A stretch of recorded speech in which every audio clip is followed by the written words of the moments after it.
my somewhat limited understanding of Bitcoin is it emerged as a solution to a problem. And I think it's important to understand what the problem is. Inflation is legal counterfeiting. Counterfeiting is criminal inflation. So there's no difference between you and I printing out some new $100 bills and what the Fed is doing by the trillion.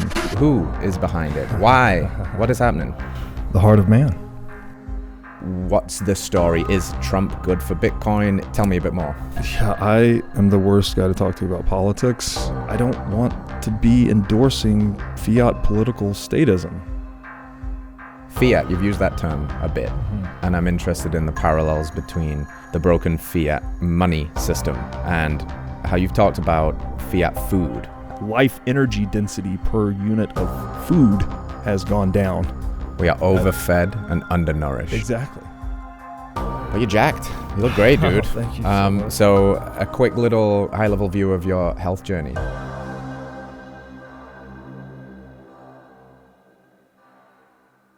I wanted to start this conversation today with an aptly named title/question of your podcast, and let you do with this what you will. What is money?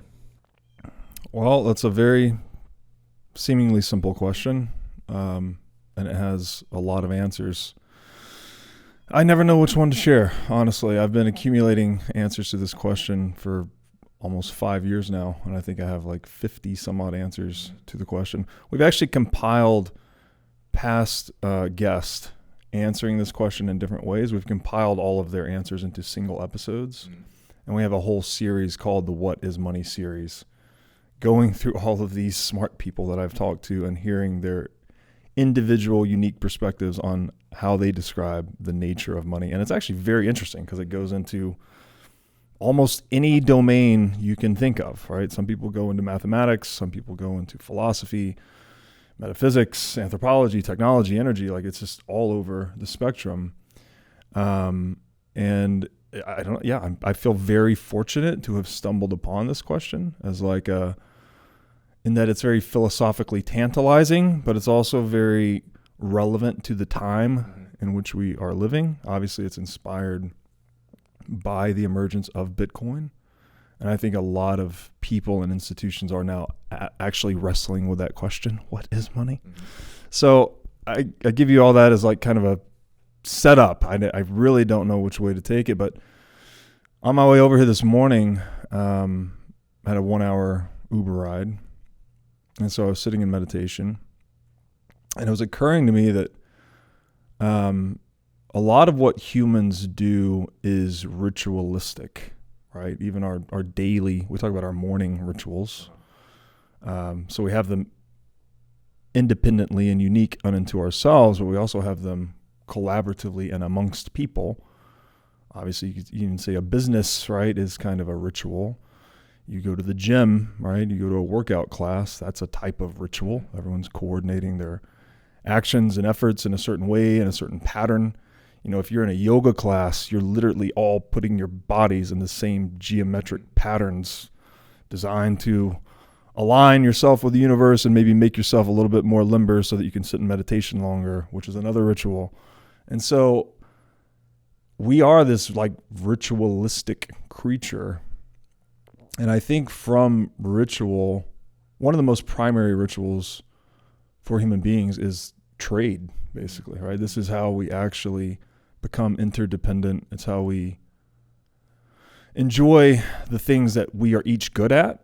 So, obviously you're good at making hats and I'm good at making boots. We both benefit by trading. This is the division of labor.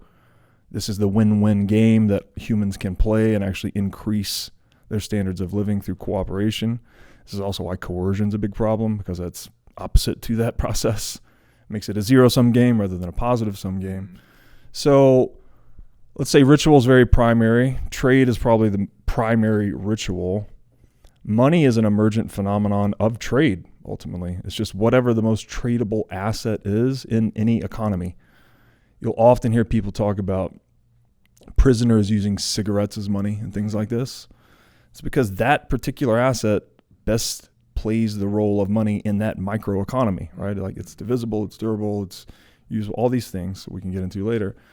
And so money is just this social phenomenon or this social technology, if you will, that we impute to a certain asset, but it's just the asset that is most tradable and held with the intention of trading it in the future, not consuming it. So it's something that like activates and energizes and continues this ritual across time. And so it gets, this is where my meditation got a little strange for me, because we actually metaphorize time in terms of money. Right? Like, how do you spend your time? You better invest your time wisely. We actually understand the abstraction of time in terms of our embodied experience of handling money. So but the thesis that I'm wrestling with, this is very new after my meditation on the way over here, is that like we have physical embodied experience. Primary to that is trade, so that we can engage in the division of labor and cooperation with one another. From that embodied experience of handling money and trade, we gain this conceptualization of time. And from the conceptualization of time comes basically everything else in the world of ideas. Right? From calendars, you get religion. From religion, you get social institution. From social institution, you get civilization, basically. So I don't mean to give you the super deep answer to the question, but when you asked me this morning, right after my meditation, that's the one that comes up. Yeah, well, I appreciate it. I'm glad you're working it out in real time with us here. Yeah. So it sounds to me like I like that analogy of different forms of money being used in the context that's applicable at the time, like cigarettes being traded, because that's something that's obviously valuable and it infers that. But you mentioned Bitcoin, and that's obviously central to today's conversation, a lot of your speciality. So Bitcoin 101, I think a good place to start here is my somewhat limited understanding of Bitcoin is it emerged as a solution to a problem. And I think it's important to understand what the problem is and then position why Bitcoin might be or is the solution to that. Yeah, it's another very deep question. Right? Well, we like deep, man. We've Let's spent go. years and years talking about it on the show, so I'll do my best to try and hit the high points. If money is this emblem of human energy or time, right? Human labor is a product of human time and energy, obviously, right? We have to allocate our time and energy to create things of use. And money is an emblem or a language of that we're using it to represent those things to one another. So you could think of it as like, there's the classic saying, the map is not the territory. Money is the map. The territory is economic goods, actual things that we're using, microphones, tables, headphones, etc. And so the problem with money today is that the map can never be the territory, but you do want a map that is a very high fidelity depiction of the territory. Right? If the map misrepresents things too much, well, then it's going to lead you astray and you're going to get lost and you're going to get hurt and you're not going to be able to accomplish your aims. Right. So continuing with this metaphor, the problem with money today is that we have so wildly diverged the map from the territory. In pre-1971 era, the dollar was representative of gold. And gold was representative of actual human labor expended in the creation of that metal. And so it was actual tokenized human labor energy. But when you divorce the dollar from gold, you can now produce new representations. You can expand and rewrite that map ad infinitum without any commensurate expenditure of energy. So the map becomes very misleading, very deceptive. It's used to steal energy and time from people, basically through the counterfeiting of currency. And this is the core problem. This is what Bitcoiners say, fix the money, fix the world. This is like a spiritual sickness or a spiritual corrosion on this fundamental ritual that connects us, which is trade, right? We need to be able to trade and have trust in the medium of trade, which is money, that it's not going to mislead us or deceive us or be used to steal from us. Yet we are living in a world that is dominated by central banks and fiat currency that is the furthest extreme example of that misrepresentation and deception. And I think the way I've tried to crystallize this for people inflation is legal counterfeiting. Counterfeiting is criminal inflation. So there's no difference between you and I putting a dollar printing machine on this table and, printing out some new $100 bills to go and spend in the economy. There's no difference between that activity and what the Fed is doing by the trillion, right? They're just creating new claims to goods, new representations of goods, but they're not doing any work. Right. So the people that do the work, that actually bear the brunt of that, when they increase the money supply, that's money supply inflation, but people bear the brunt of it in the form of price inflation. Right. So the people that get the new money first benefit at the expense of those who get money later. So this entire system is being used to basically steal from the poor and the working class and reallocate purchasing power to those nearest the spigot of counterfeited currency, which are central bankers, bureaucrats, politicians, etc. This is that root problem right. that Bitcoin seeks to root out. When and why did that emerge? This central bank, the Fed, this corruption, crony inflation. Who is behind it? Why? What is happening? The heart of man.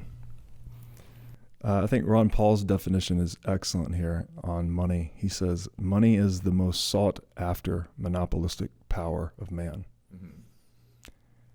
As Lord Acton said, power corrupts, absolute power corrupts absolutely. I don't think there's any closer implementation to absolute power in the world than to have a money printer, because you're actually counterfeiting tokenized human labor energy. You're counterfeiting it, right? You are producing it. You're producing something for free that other people have to work to obtain. I can't think of a more asymmetrical, advantageous position to be in, right? So this is why it is the most sought after monopolistic power of man. Every country in the world, every gang in the world, everyone wants to fight over the power to issue and control their own currency. And it's, I'm not here to cast aspersions on any individual group or enterprise, because ultimately it is this temptation that lives in the human heart. And so the Bitcoiner perspective on this is something like, there's a saying that the line between good and evil cuts down the heart of every man. I think the Bitcoiner perspective is that material incentives hold a very strong influence on the oscillation of that line between good and evil. And Bitcoin, by simply being money that cannot be printed, we could get into why and all the things, but if you just take it at face value for a second, money that nobody can print, right? It's the only fixed supply asset we've ever had. It just removes the option for that game and that exploitation to even occur. Right. You can't monopolize it, right? The most sought after monopolistic power of man, in Bitcoin, it cannot be monopolized. It's uncorruptible. Exactly. It's incorruptible. And specifically, the meaning of corruption, the uneven application of rules, right? We would say something like the laws of physics are not corruptible because they evenly apply to all of us. I can't change gravity. I'm pretty sure you can't. Not yet. I don't think we can change the speed of light. So we just adhere, right? We comply, basically, and we work out and we live, and eventually gravity wins and we die, right? That's kind of the game that we're in. But it's a fair game, at least, in that we know that the rules are fixed. Right. They're evenly applied. They're not going to change. We're all playing in the same boat. You could imagine how horrible the world would be if the laws of physics could be manipulated by man. Right. And how much human effort and war and strategy and all of the things that would go into trying to control the laws of physics. Yeah. Because if you could control the laws of physics, you could actually win every game in perpetuity forever. Right? So what we've been seeking throughout human history, and this sought after monopolistic power of man, is something tantamount to that. And the miracle of Bitcoin is that it has imported the integrity of the laws of physics into the socioeconomic domain. We actually have fixed rules that are evenly applied to all people. There's a principle at the bottom of Western civilization called equality in the eyes of the law. Well, that's an ideal, right? We've sort of approximated it. I would say our best approximation has been the U.S. Constitution and this experiment we've built on top of it. However, We've seen the censorship and the lawfare and all the nonsense, especially in the post-pandemic world, where corruption has festered once again, right? Bitcoin is a realization of that ideal, I think, in a permanent way, where we all are actually equal in the eyes of Bitcoin no matter what. It's perfectly impartial to human affairs. And this is what makes it so mind-bending in a way. It's a new form of social institution that forces us to comply with its laws rather than our laws regulate and comply with it. And this is where you see countries and businesses and individuals and all of us philosophically wrestling with this gargantuan thing that we call Bitcoin. And as far as like a historical parallel, I wrote an essay called The Number Zero in Bitcoin, and I think that's the best comparison you could possibly make. We could talk about that if you like, but I promised we were going to keep it surface level today, but I don't seem to be doing a good job of that right now. But I hope this is useful. It's very useful. And I want to, somewhat walk in both worlds of the very tangible, I love that, fix the money, fix the world philosophy. And also this spiritual conundrum. When you were saying that about, it reminded me of my dad growing up. He's like, oh yeah, when we get a money tree, we could do all these things you want to do. And it's like, oh, wait a minute. These people have the money tree. Yes. And that's exactly right. They have the money tree. Mom said the same thing. Yeah. So I'm like, oh, and they're not using it for good because of the absolute power corrupts absolutely, and also that money is the root of all evil, etc., and it can exacerbate those things. You've obviously done a lot of thinking about this. I'm fascinated as money as a energy, right? Currency. Like, how does Bitcoin play into this money as energy, and is it possible to save the world from this deep rooted corruption, censorship, nefarious intent, and bad actors? Well, in many ways, it's like one of the defining questions in the arc of human history, right? It's like, if this is the most sought after monopolistic power of man, you could trace a lot of the twists and turns of human history around the axis and movements of money and how it's changed forms, and even the current geopolitical layout of the world is largely based on who has the gold. Right, the old saying, "He who has the gold makes the rules," there's also the Rothschild quote that, "Give me the power to issue a nation's currency, and I care not who makes its laws." Right, so this is again the primary law, basically, of human collaboration. And so, yeah, in the United States, we have the most gold on paper. We haven't audited Fort Knox in over 50 years, so like there's no verification on that. We just trust whoever put the gold in there. It's still in there. Who knows what's going on there? But that gives us this position of geopolitical dominance, right? We're called the global superpower, largely based on how much gold we hold relative to other nations. And there is also, that's the same reason why countries like China and Russia have been large accumulators of gold for the past 10 years. I think China has been the number one producer and importer of gold for years running. Now, when you say producer of gold, doesn't all gold have to be mined? Yes. Right. So, yes, inside of the border of China, they are producing it, actively mining it, extracting it, refining it, stockpiling it. Wow. They're also buying it from world markets. And so this is like, don't trust what they say, trust what they do. All central banks in the world are simultaneously engaging in currency counterfeiting, which is often euphemistically called quantitative easing or increasing the debt ceiling or whatever. They always put a new word around it, but at the end of the day, it's money printing. All the central banks are printing specifically currency. It's not actual money, if we consider that gold is the actual energy. They're not really printing the money, they're printing the representation. The monopoly notes that represent it. The map, not the territory. But if people believe the map, then it works. Yeah. They can use it to steal people's energy, basically. If people keep working for the thing that you're printing, well, then people will expend their labor for something that you don't have to expend labor for. So it's, again, that asymmetry in the game. And so, yeah, China, Russia, they've been stockpiling gold for a long time. So you have to trust what they're doing, which is they themselves are holding gold, while they are inflating the currency, printing the currency, dumping the cost of that onto anyone that's foolish enough to hold it, basically. Right. And at the bottom of that is people that are poor, right? Yeah. People that are living on fixed incomes, retirees, pensioners, people that need that dollar to work next week.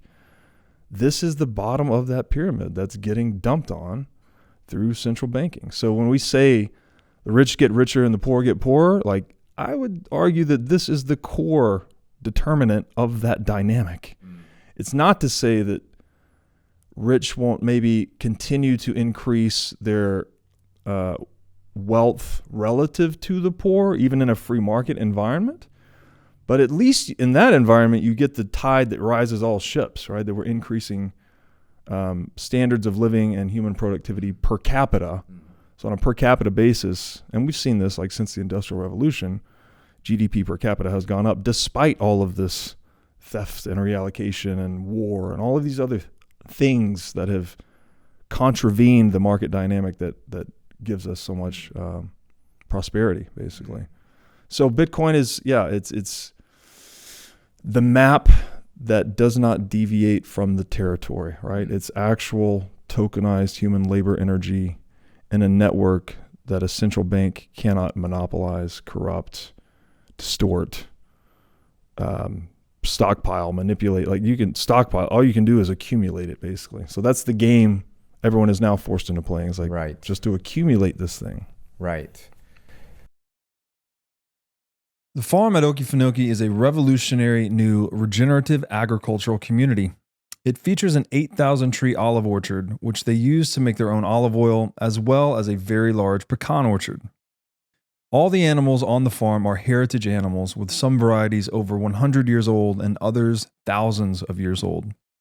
Fresh eggs are produced daily by the farm's chickens. Also, there are over 1,000 beehives that pollinate the over 200 heirloom fruits and vegetables and provide honey to all the residents. The farm makes its own molasses, unrefined sugar, herbs, and spices. The farm also features an herbal apothecary and a commercial kitchen.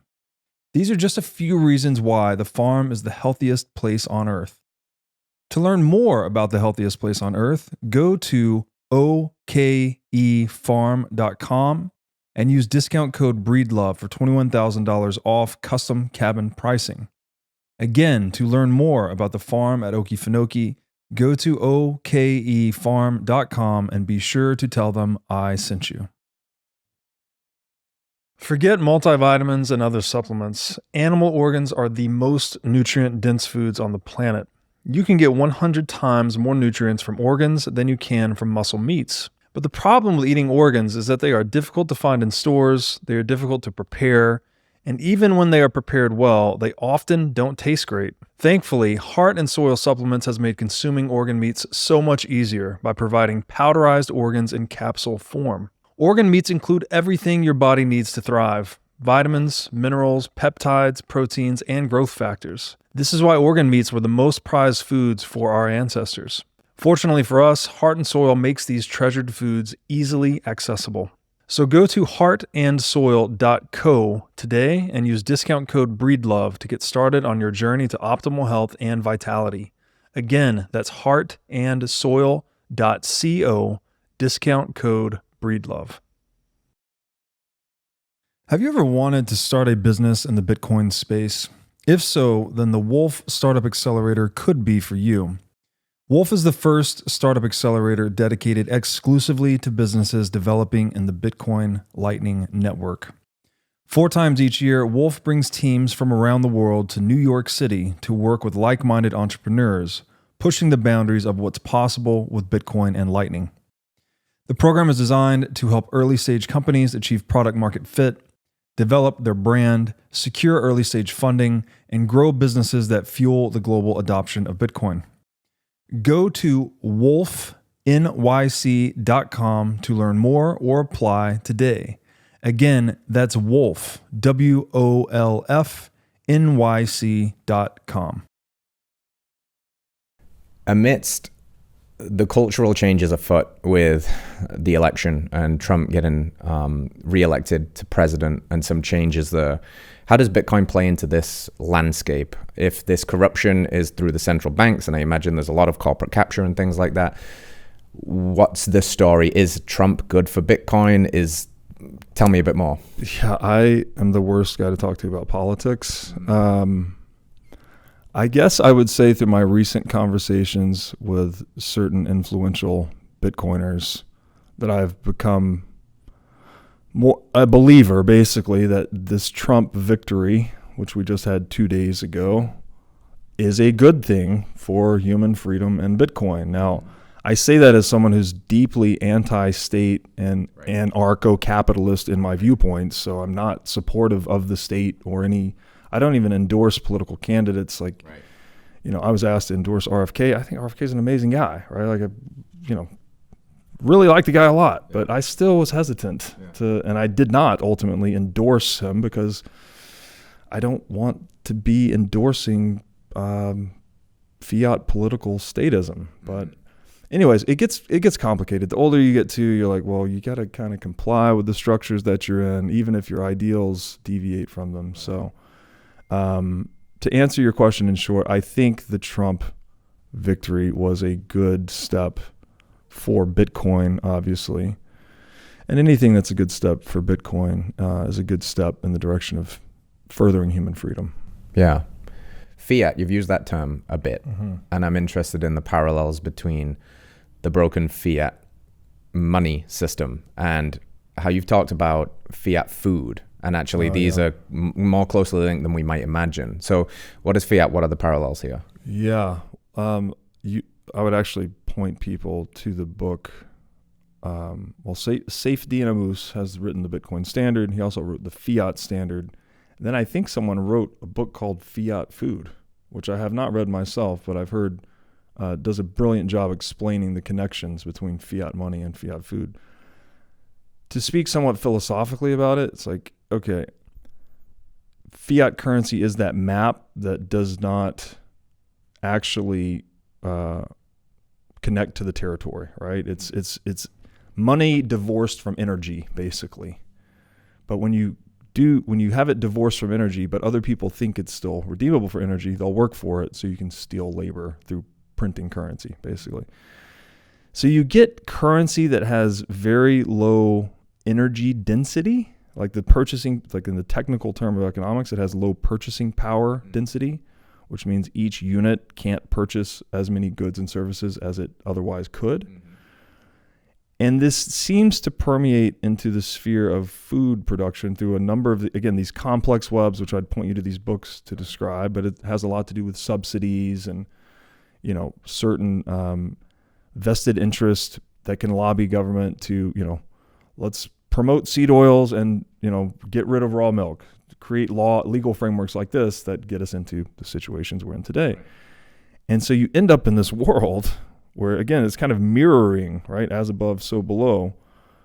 The food world, all of a sudden we have a very low nutritional density, actual like life energy density per unit of food has gone down.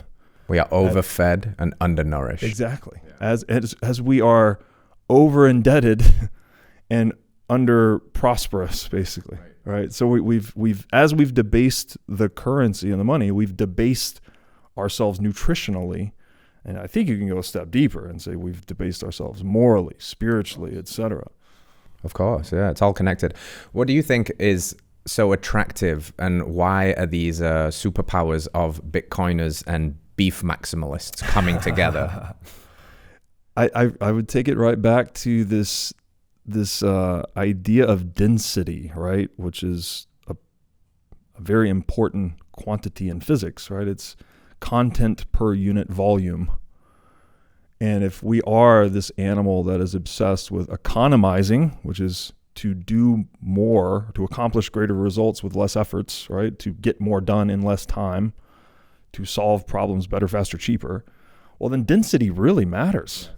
Density really matters. Like, I need to take as few bites and chew as few times as possible to get the maximal energy so that I can go do other things, right? I'm constantly trying to economize myself for the next task. And then, similarly with money, right? I don't want 100 million units of the thing to hold the purchasing power that one unit could, right? I want maximal purchasing power density in my money across time. So if I expended 1,000 labor hours to acquire that Bitcoin or whatever unit of money it is, I want to know that in the future I can get 1,000 labor hours roughly out of that, you know? And now it gets a little tricky because you don't want to get into the Marxist labor theory of value. It's not one-to-one. It has to be labor that other people find relevant and valuable. You can't just dig a hole and fill it back up all day, every day and call that, useful labor. Like that's obviously not useful. Right. So, but that seems to me to be the connection, is that we need density in our nutrition and we need density in our economic tools of economic exchange so that we can economize. I also think this gets into human integrity, by the way. It's like a man of his word, a man that if I just can trust that you are who you are and you will do what you say you will do, well, that lets us economize, right? I don't need to look at you and constantly evaluate, you're still doing, and we have to establish that trust at some point in some way. But once I trust you, we're good, right? I can go and do all these other things, and I know whatever you say, with this very low cost signal for you to say that you'll do a thing. Mm-hmm. Yeah. A lot of energy behind it, right? To see that you'll actually do it. When we have integrity, right, between word and deed, we have density of meaning, right? Your words actually carry weight, they carry energy. And the extent to which they carry energy is the extent to which we can have harmonious agreement. And the extent to which we can have harmonious agreement is the extent to which we can be more prosperous and effective across time and building civilization. So all these things are intertwined for me: density, integrity, trust, truth. Beautiful.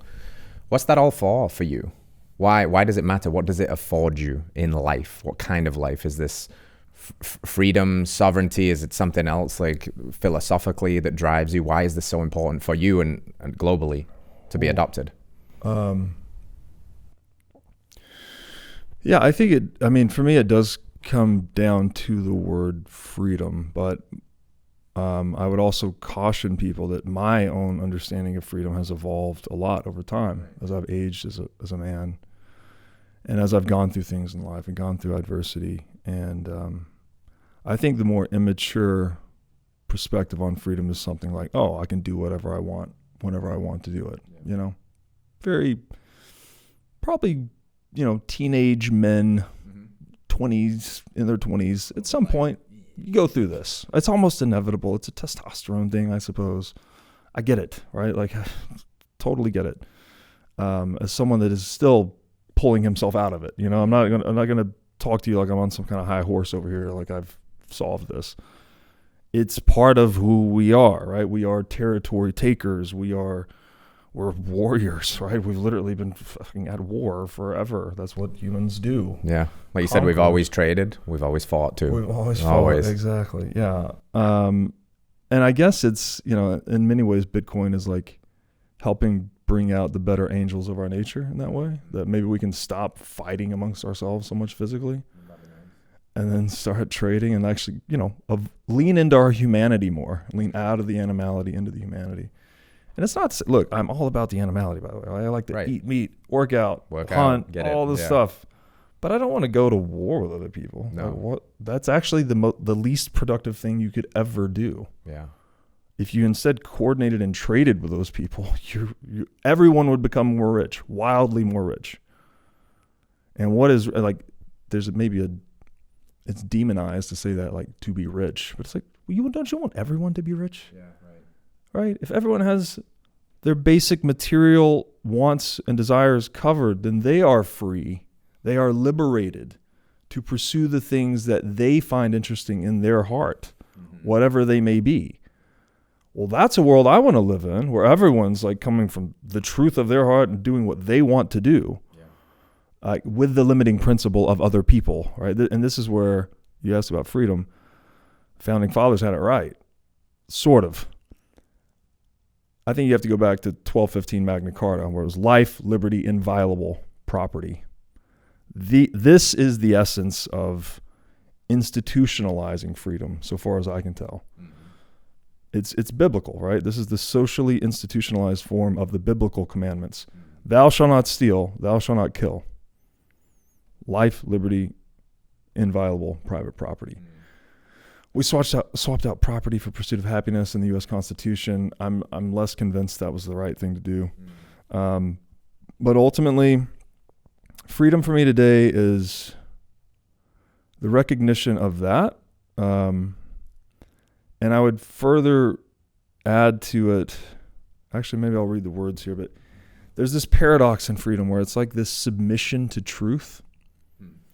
Right? If I have to submit to the laws of physics to be free, because so far as I know, as we said, they're unbreakable, right? Yeah, so you fight that, you're going to lose every time. You cannot fight nature, right? Francis Bacon has a great quote: "Nature to be commanded must be obeyed."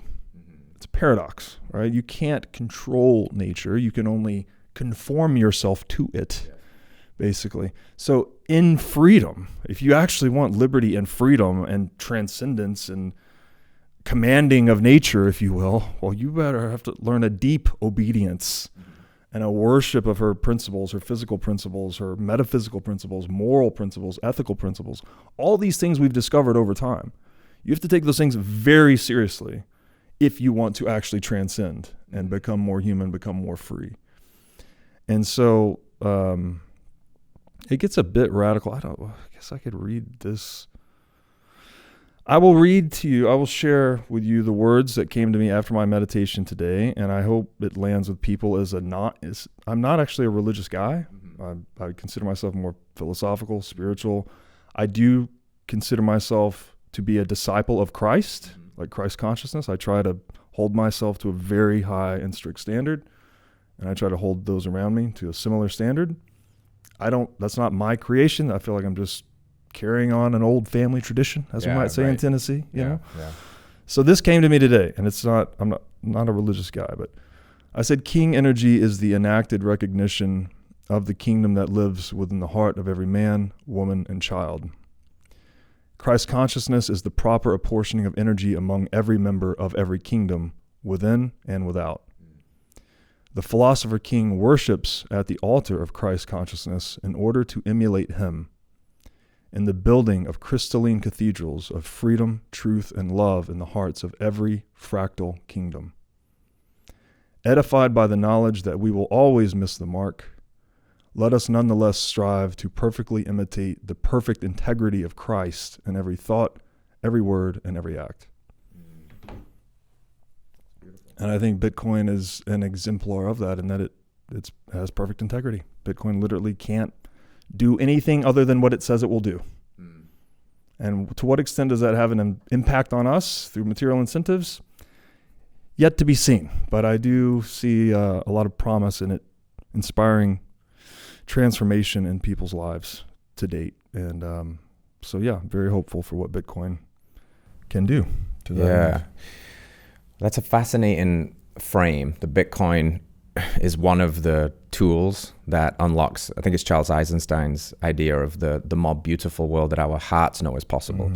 And Eckhart Tolle says the second coming of Christ is not him coming back down. It's the awakening of Christ consciousness within the heart of every human being on earth. And that Bitcoin is one of these radical tools that take us there, and a lot of inner work and alchemy as well, of course. But going back a few minutes, you mentioned, like, wouldn't it be wonderful to be in a world where everybody is rich? Maybe not purely monetarily, but rich in different currencies too. Rich in meaning, rich in the currency of happiness. And it sounds like you're radically optimistic about this tool. And there is something like a cynical safety blanket in the world right now where people have a hard time feeling into that, because rightly, maybe so, they look at our history and say, well, that sounds wonderful, but it's not realistic. How practically could Bitcoin be something that spurs on this great awakening, that actually creates a world that we can inherit, a more beautiful world? Very, very light question there. Broicism. Broicism at its finest and deepest. I mean, you're now entangling this question with things that I'm at the very edge of my own understanding. So I'm just going to be flailing about a little bit, but I mean, you brought up the term alchemy. That's a very interesting rabbit hole to go into, how it was foundational to science, basically, right? Carl Jung described alchemy as the dream from which science was born. Mm-hmm. So if we go back to ritual being this primary thing, it's like we had to imagine this ritual of science, which has become very rigorous and defining of our modern culture, obviously. Scientism now. Scientism. We had to birth it in our imagination, and then into poetry, and then into literature. Like, it's like the science fiction precedes science fact kind of thing. Mm-hmm. Like, we had to actually give birth to science through our imagination. And if, you know, in the beginning, they're probably like, oh, who are and actually they were considered heretical, right? Yeah, the alchemists, the church basically said Christ, Christ was the final redeemer. The spiritual sacrifice of Christ is the final redemption of humanity. Well, the alchemists look around a few hundred years later and they say, hey, we still have poverty and suffering and sickness and disease. Like, maybe that wasn't the final redeemer. Maybe there's something more to this Christ thing. And we should investigate and look for the principles of Christ in nature, like actually in the laboratory of nature itself. Well, that dream, that pursuit became, that's where we get the word chemistry, right? Is from alchemy. It became the scientific method. So we dreamed the scientific method into existence. And then the scientific method obviously has given us a lot, right? It has completely changed everything, as we are basically demonstrating in every action. All of our clothes, our thoughts, our everything that we touch and do every day. So, how can Bitcoin be, this is real rabbit hole material, brocism material right here. The way I've heard the Philosopher's Stone described, which is the Lapis Philosophorum, which was the aim of the alchemists, actually, like the ultimate aim of the alchemists, wasn't necessarily to turn lead into gold, which a lot of people think. It was actually to find that process of refinement within oneself and that's reflected in the material world. So a process of moral refinement that's reflected in the material, basically, was like this idea of the Lapis Philosophorum. It was to discover the principles of Christ in matter, or to bridge divinity into materiality, something like that. And I've heard it described as, the Philosopher's Stone was intended to be the incorruptible substance that would serve as an antidote to tyranny in the world. And there's been extensive writings about the Philosopher's Stone and alchemy. I do not pretend to be an expert on any of this. I'm just giving you my interpretation, largely influenced by Carl Jung, secondhand largely through Jordan Peterson, who introduced me to Carl Jung. And Carl Jung's deep and mysterious works on psychology and alchemy and all of that. And also informed by people like Mises, right, on the economic side. So bringing these worlds together, kind of like Jungian psychology meets Austrian economics and praxeology through people like Mises. Safety in a Moose obviously introduced me to Mises. And then also influenced by the book The Creature from Jekyll Island, which talks about the problems with central banking. I think Bitcoin might be that incorruptible substance. Right? Again, if we define corruption as the uneven application of rules, well, Bitcoin is the only system of rules, or the only game humans have ever created, that we ourselves cannot game. Right. We have, for the first time, given birth to something that we cannot corrupt ourselves. And again, there's no historical analogy or comparison to this that I have found other than the number 0. It's like, it's the one thing we made one time first and best, and it just stuck. And it also changed everything. Like, that's a whole nother rabbit hole we won't go into. But it supports a lot of the things we've talked about today, right? Like the creation of science and The creation of calculus is only possible with zero, etc. So I think Bitcoin could be the philosopher's stone. It could be the incorruptible substance that serves as an antidote to tyranny by maximizing the individualization and individuation in a Jungian sense of the individual, right? You are maximizing individual life, liberty, and property so that we can self-organize in a way that's maximally immune to top-down coercive control. So you get a much stronger bottom-up emergence of humanity and the human spirit in a more individuated and individualized world through Bitcoin. And so I don't think Bitcoin's a separate invention. It's like an extension of this enterprise, that goes through Christ and through others, through Buddha, through all many that have practiced Christ consciousness, including the founding fathers of this country. Right? When George Washington won the Revolutionary War, and they said, "We want to make you king, good sir." And in channeling, which is to me staggering philosopher king energy, he had earned the keys to the kingdom, and he had the keys to the kingdom handed to him in his hand. All he had to do was close his hand to become the emperor of the empire of the next new dynasty for all.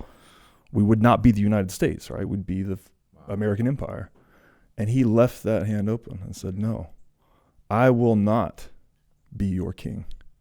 We fought for the principles of being a constitutional republic. And I will only be a 2-term president. I will not take the 3rd term.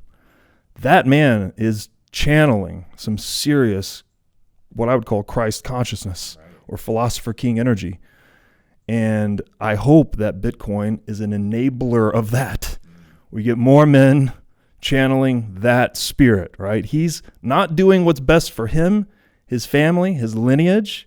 He's looking out for the entire family of humanity and creating a new step change in governance structures that change the world forever, that we're still living through the benefits of today, right? We just had an election that's okay, great, we got the guy we want.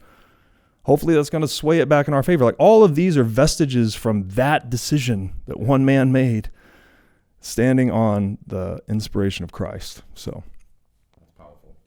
Yeah, really cool. Very, very cool. By the way, I promised to come in here and do Bitcoin 101. I don't know. Maybe this is the like brocism thing is really strong. Well, this is what's have strong brocism vibe. It's the man buns. That's what it is, really. One of my highest health priorities is keeping my brain in top shape. To take care of my brain power, I do many things, such as striving to read, write, exercise, and meditate daily. One of the latest tools in my brain power toolkit is MindLab Pro. MindLab Pro is a nootropic supplement that is scientifically proven to enhance your brain power.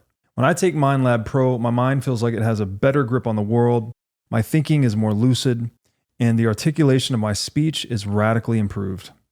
MindLab Pro has been tested in rigorous, double-blind, placebo-controlled human trials and has been proven to enhance brain power for users in every age group. MindLab Pro is an advanced formulation of 11 nootropic ingredients and is backed by research from over 1,400 human trials conducted over the past 32 years. So if you're looking to enhance your brain power, MindLab Pro is an excellent solution. Go to mindlabpro.com/breedlove to start enhancing your brain power today. Again, that's mindlabpro.com/breedlove.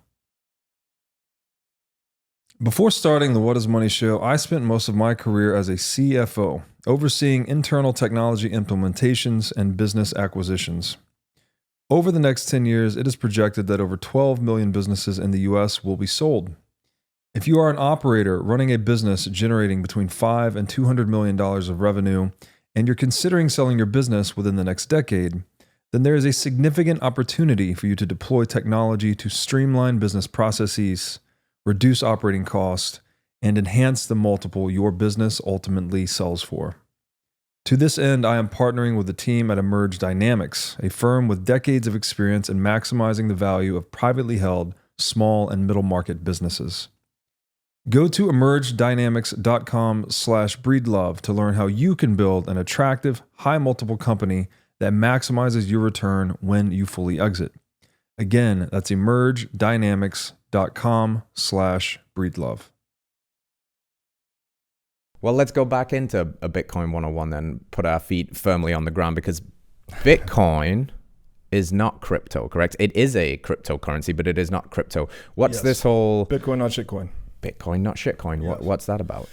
Bitcoin is the only credibly decentralized crypto asset. It's kind of complicated because I would say read the book Block Size Wars of 2017. Bitcoin has gone through these market tests basically to become ossified as the standard that people interact through. So as central influences and powers have had tried to attack Bitcoin and control Bitcoin, it has resisted those attacks. The consensus of node operators, which is like the will of the people, if you will, has won out in many battles over time, even when these battles are very well funded. Influential Bitcoiners and lots of money and corporate power, state, who knows what all was behind. Again, read the Block Size Wars of 2017. There was a very concerted effort to attack the decentralization of Bitcoin, and Bitcoin won. The people won. The people said, no, fuck you. We're going to operate. We're going to run the Bitcoin language that we understand that benefits us individually, not that benefits any central power, that benefits the individual user. And that vote, that social consensus, became Bitcoin. So Bitcoin is like this battle-hardened, proven, decentralized money. Nothing else is that.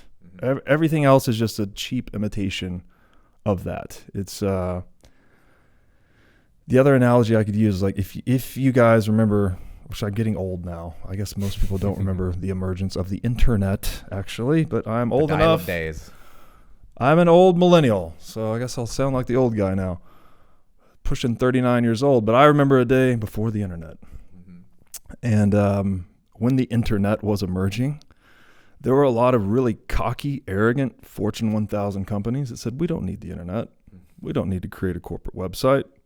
We don't need anything in the cloud or a web store or shopping carts. We don't need any of that shit. We're going to create our own internet, our own private, permissioned, controlled intranet. Intranet. Not inter as in interconnecting, intra as in we control it. It's our insulated private little domain. All the big companies thought they were going to create their own intranet.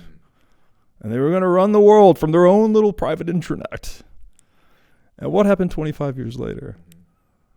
There are zero intranets. Zero, basically. I mean, I don't know. You could probably find some in governments and I don't know, whatever. But for all intents and purposes, we're all on the internet today. All the companies are on the internet today. There's a principle that the open network has economic advantages that the closed network cannot afford you, because you have to spend time enforcing the rules of the closed network and protecting the turf that you don't have to expend in the open network, because it's all consensual and voluntary. It's like you abide by it or you don't. You make your own rules, basically. You choose your own rules. And so the open network, as we learned from the emergence of the internet over intranets, the open network outcompetes closed networks. Bitcoin is the internet of money. Shitcoins are the intranets of money. They're all closed, they're all controlled, they're all permissioned, manipulated. You're trusting some guy. You're ultimately trusting the promises of some group of humans. And Bitcoin is the only network where the promise of individual humans has been maximally dissipated. Right? We're trusting almost, again, it's like, I say it's imported the integrity of the laws of physics into the socioeconomic domain. We have like a fixed protocol like we have in the internet. By the way, it's not, that may sound a little fanciful. And people are like, what do you mean? It's like, well, we have it already. HTTP, TCP, IP. Like the internet is a stack of these open source protocols that have ossified and become a linguistic standard or a protocol standard through which we interact.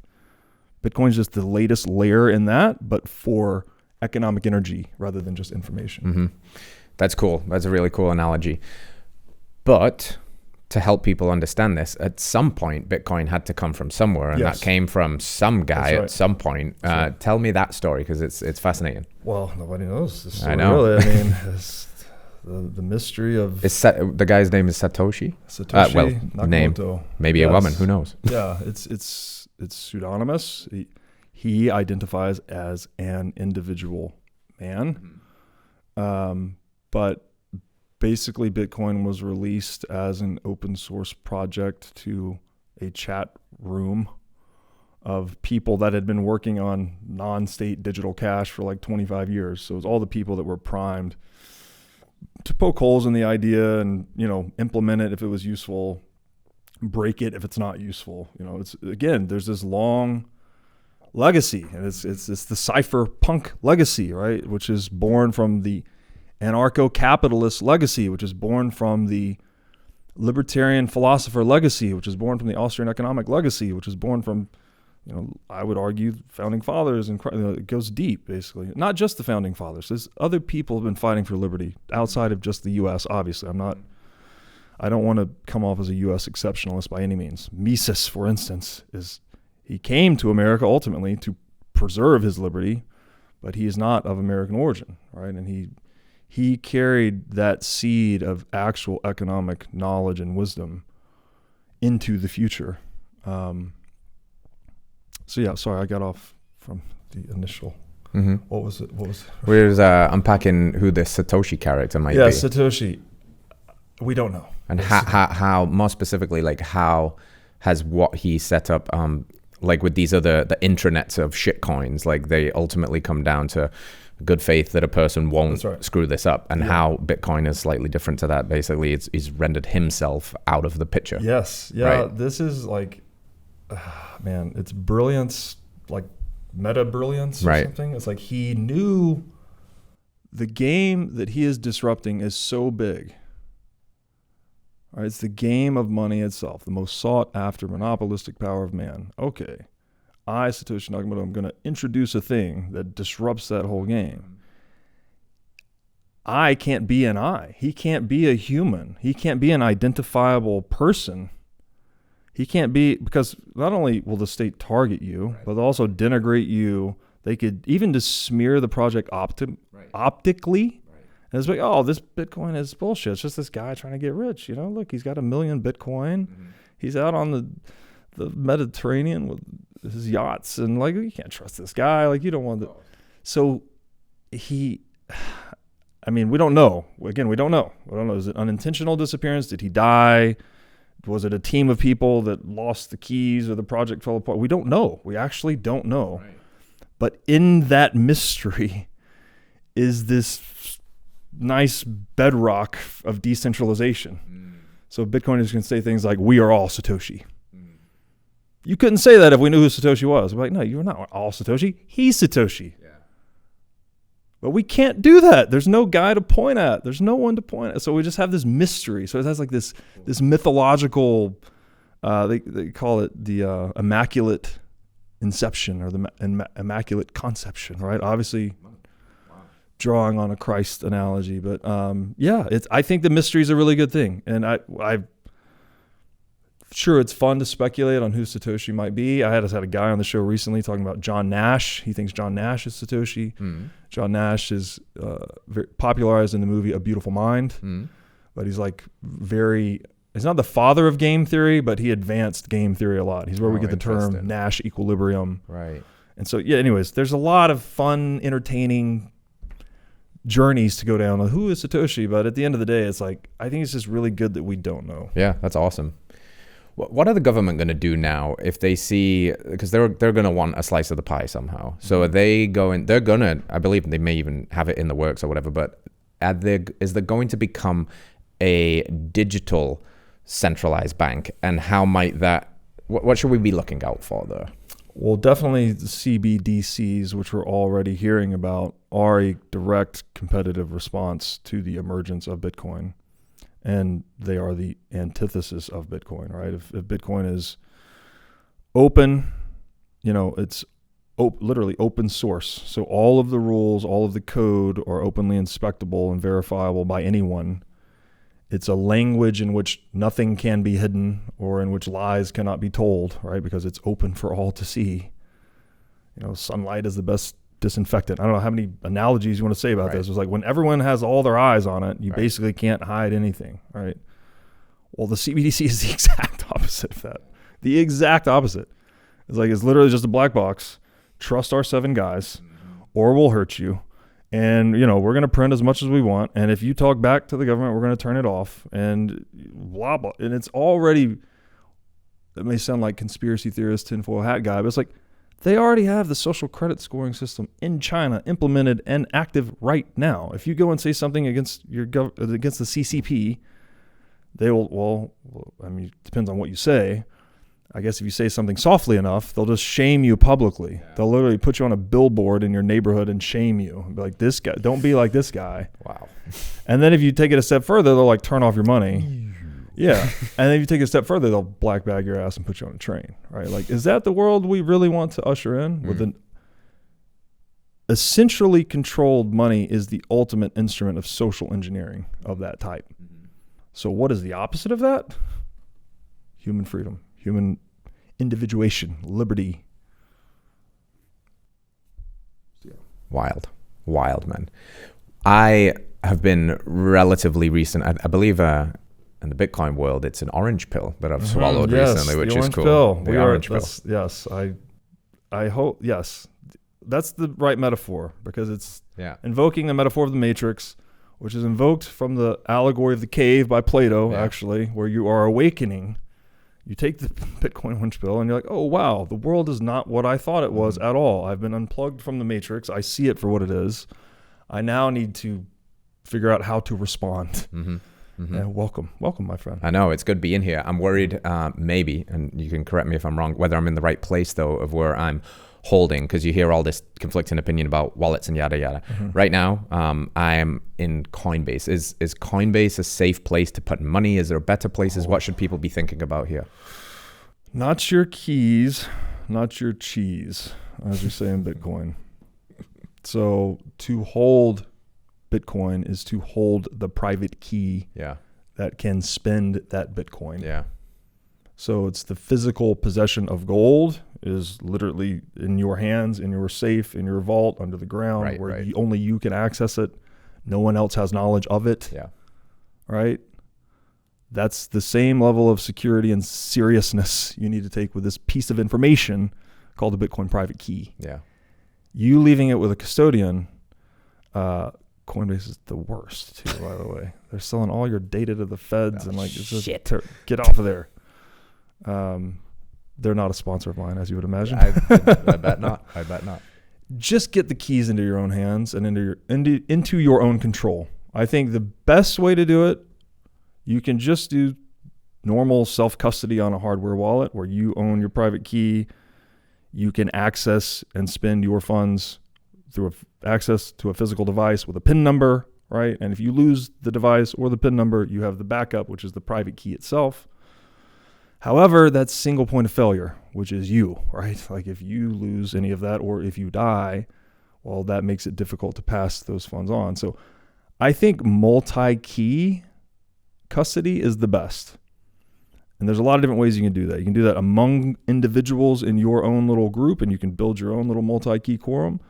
You can do it at the institutional level. If you're securing a lot of money, if you're using Bitcoin as a treasury reserve asset for your business balance sheet, you can secure those keys with multiple custodians rather than just trusting Fidelity digital assets to hold all your Bitcoin.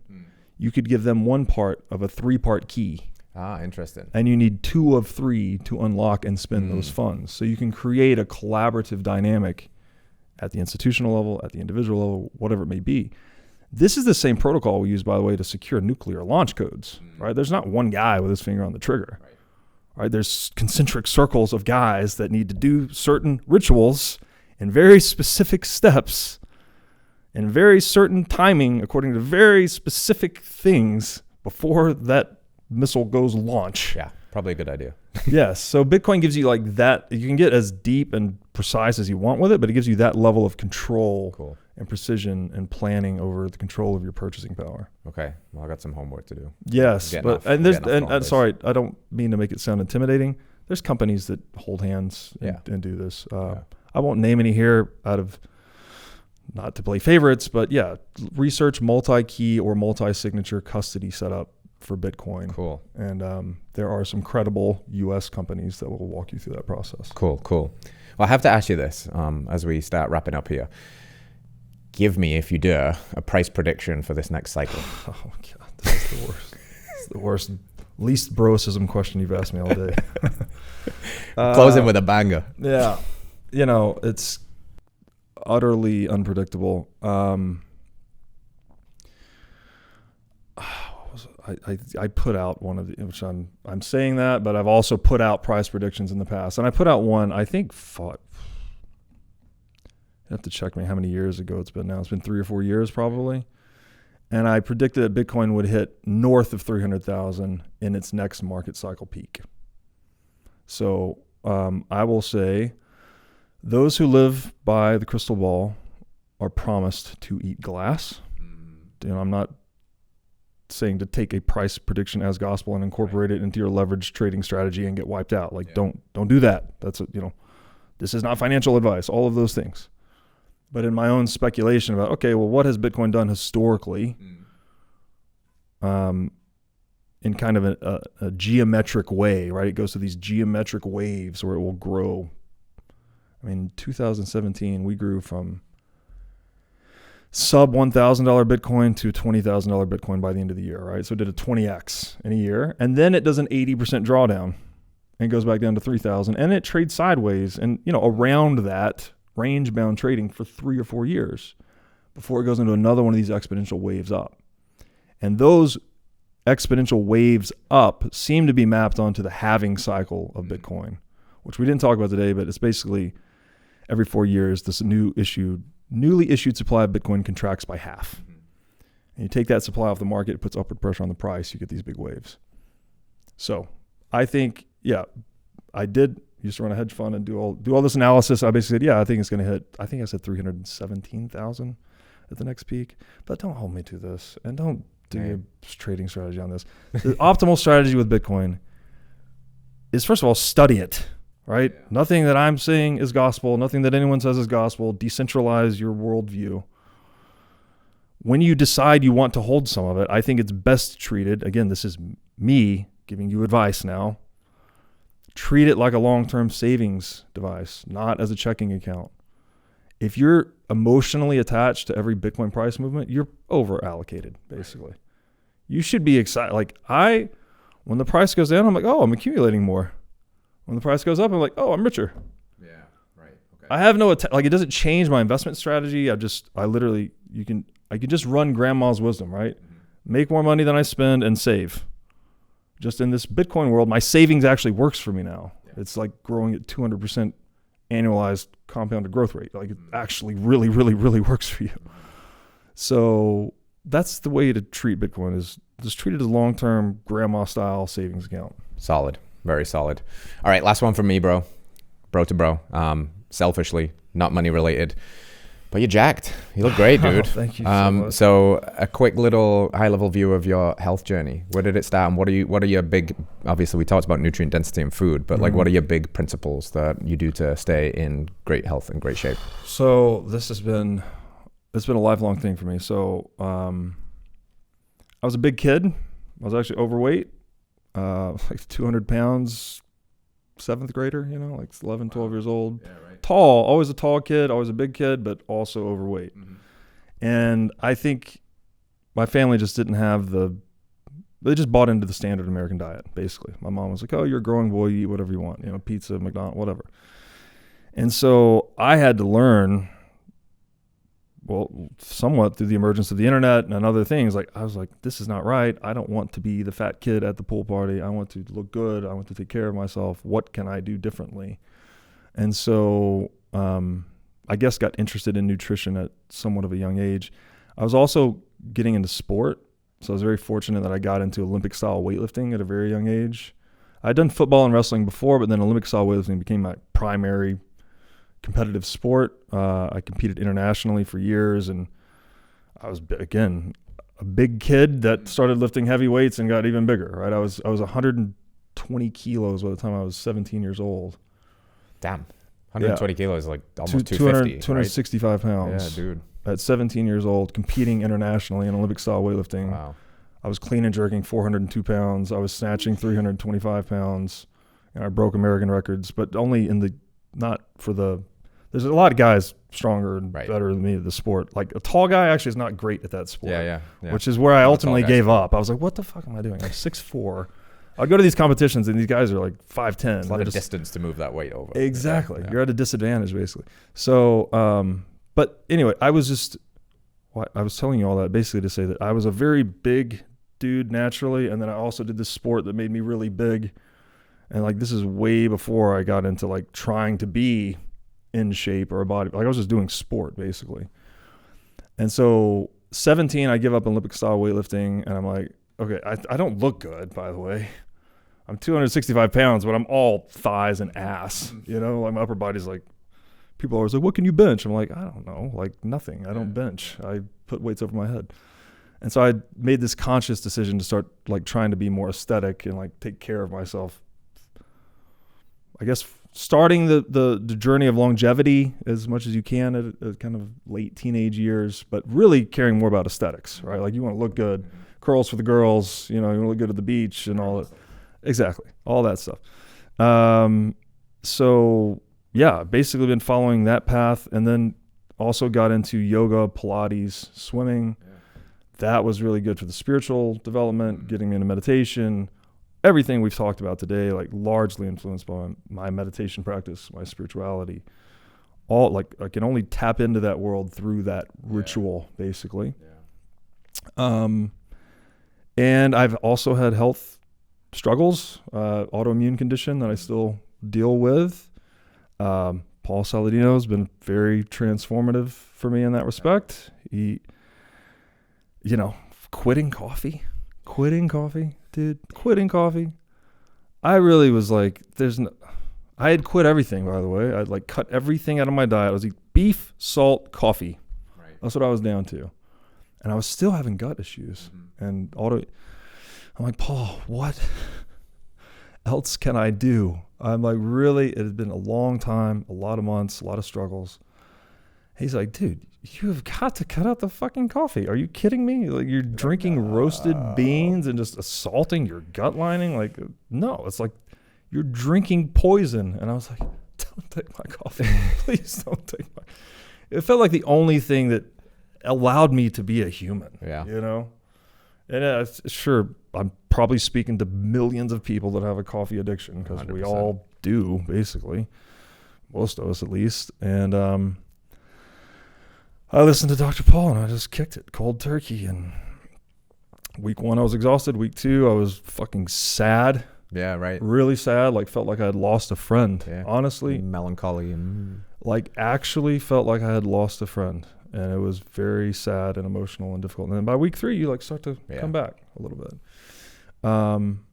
And so what do I do today is like, I lift weights. I still do like Olympic style. I don't do Olympic style lifts. Mm-hmm. So I'm not doing the power cleans and the power snatches and all that, but I'm doing a lot of kettlebells, a lot of dynamic movement, CrossFit style workouts.